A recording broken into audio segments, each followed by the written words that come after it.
Evet, malum olduğu üzere yaklaşık bir yıldır İsrail'in Gazze saldırıları devam ediyor. Bütün yıl boyunca Batman'daki İslami sivil toplum kuruluşları olarak bizler açıklamalar yaptık. Birçok planda, birçok mekanda yapılan bütün bu şeylere rağmen İsrail saldırganlığına devam ediyor. Gazze'de hala siviller ölüyor. Hala oraya ambargo uygulanıyor. Hala oradaki kardeşlerimiz aç, hala rahat uyuyamıyorlar. Ciddi sağlık problemleri var. Yani biz uluslararası kuruluşların buna daha fazla duyarlı olmasına, seslerini çıkarmasına, İsrail'e engel olmasına davet ediyoruz. Onları davet ediyoruz ve bunun için bir çaba sarf ediyoruz. Ama gördüğümüz kadarıyla bu maalesef olmuyor.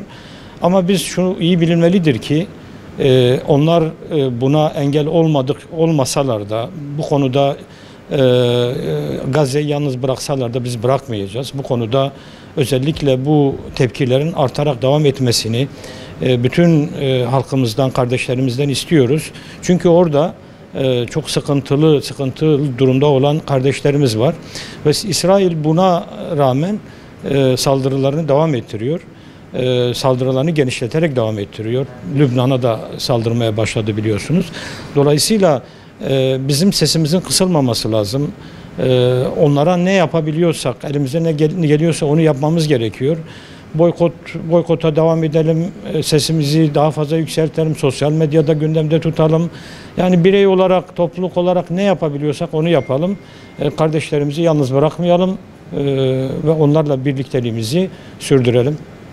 İsrail zulmünün ve katliamlarının hemen hemen bir yılı doldu. Gazze'de kardeşlerimize hala katliamları, yani eşi benzeri görülmemiş katliamları hala devam ediyor.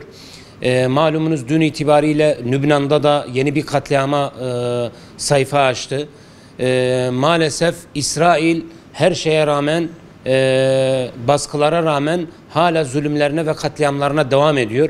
Biz de Batman Sivil Toplum Kuruluşları olarak bir yılı aşkındır sürekli ses çıkartmaya çalışıyoruz ve bu zulümlere dur demeye çalışıyoruz ve inşallah bir yıl doldu. Bundan sonra da Gazze ve Lübnan'da yapılan katliamlara ve soykırıma dur diyeceğiz. Bizim de tüm halkımızdan ve insanlıktan isteğimiz, insan olan, vicdanı olan herkesin bu soykırıma, bu katliamlara her zaman dur demesi ve ses çıkarması.